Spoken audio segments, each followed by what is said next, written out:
भारत के पूर्व प्रधानमंत्री डॉक्टर मनमोहन सिंह का गुरुवार रात निधन हो गया है। डॉक्टर मनमोहन सिंह राजनीति की उपज नहीं थी, इसलिए उनके योगदान का आकलन राजनीतिक नजरिए से किया जाना मुनासिब नहीं होगा। वे मूलतः अर्थशास्त्री थे। नरसिंह राव सरकार के दौर में वित्त मंत्री की बड़ी जिम्मेदारी इस उम्मीद के साथ उन्हें सौंपी गई थी कि वे गहरे वित्तीय संकट से देश को उबारेंगे। आर्थिक उदारीकरण को लेकर तमाम आलोचनाओं के बीच उन्होंने इस संकट से देश को पार कराया। सिंह 1991 में उस समय देश के वित्त मंत्री बने जब भारत गंभीर आर्थिक संकट से जूझ रहा था। उनकी लिबरलाइजेशन, प्राइवेटाइजेशन और ग्लोबलाइजेशन की नीतियों से अर्थव्यवस्था में अभूतपूर्व बदलाव आया। देश संकट से तो उभरा ही, आज उसकी वैश्विक अर्थव्यवस्था में भी अपनी धाक है। मनमोहन सिंह साल 2004 से लेकर 2014 तक भारत के प्रधानमंत्री रहे।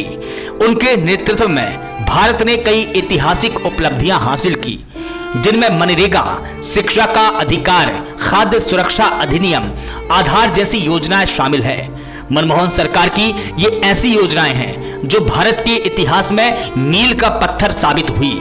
साल 2005 में लागू यह एनजी नरेगा योजना ग्रामीण क्षेत्रों में रोजगार गारंटी प्रदान करने के लिए शुरू की गई थी। इसका उद्देश्य ग्रामीण परिवारों को हर साल 100 दिनों का काम उपलब्ध कराना था। इससे ग्रामीण गरीबों की आय में सुधार हुआ और ग्रामीण बुनियादी ढांचे का भी विकास हुआ।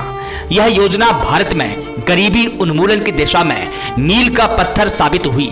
साथ ही यह ग्रामीण महिलाओं को आर्थिक स्वतंत्रता प्रदान करने का भी माध्यम बनी।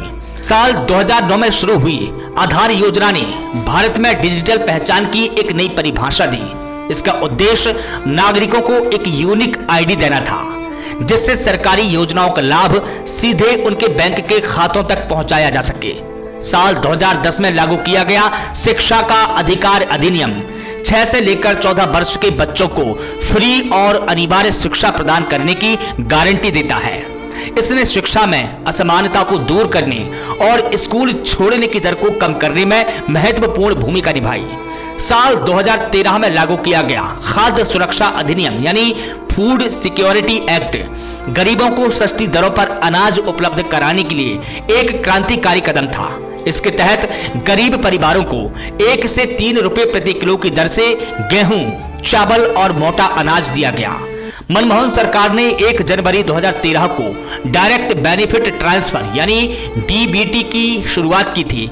इसका मकसद सब्सिडी और वित्तीय लाभ सीधे लाभार्थियों के बैंक के खातों में ट्रांसफर करना है। यह योजना भ्रष्टाचार को कम करने, लीकेज रोकने और लाभार्थियों को उनके हक तक सीधी पहुंच देने के लिए बनाई गई थी। आज एलपीजी सब्सिडी, पेंशन, मनरेगा के तहत मजदूरी, छात्रवृत्ति, फसल बीमा और कृषि सब्सिडी समेत तमाम फायदे जनता को सीधे उनके खातों में मिलते हैं। आपको बता दें कि 2008 में भारत और अमेरिका के बीच हुए परमाणु समझौते ने भारत को परमाणु ऊर्जा के क्षेत्र में ग्लोबल मंच पर स्थापित किया। यह समझौता भारत की ऊर्जा जरूरतों को पूरा करने के लिए एक गेम चेंजर साबित हुआ और भारत को एडवांस न्यूक्लियर टेक्नोलॉजी तक पहुंच मुहैया कराई। 2005 में शुरू किया गया राष्ट्रीय ग्रामीण स्वास्थ्य मिशन ग्रामीण स्वास्थ्य सेवाओं को सुधारने के लिए था।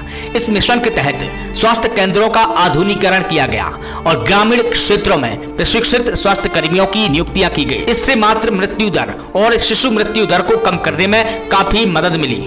मनमोहन सिंह के कार्यकाल के दौरान भारत ने आर्थिक सुधार की प्रक्रिया को जारी रखा। 2004 से लेकर 2008 तक भारत की अर्थव्यवस्था लगभग 8 से 9% की दर से बढ़ी। इस दौरान एफडीआई नीतियों में सुधार किया गया और सूचना प्रौद्योगिकी और सेवा के क्षेत्र में खास प्रगति हुई। ब्यूरो रिपोर्ट, स्वतंत्र इंडिया न्यूज।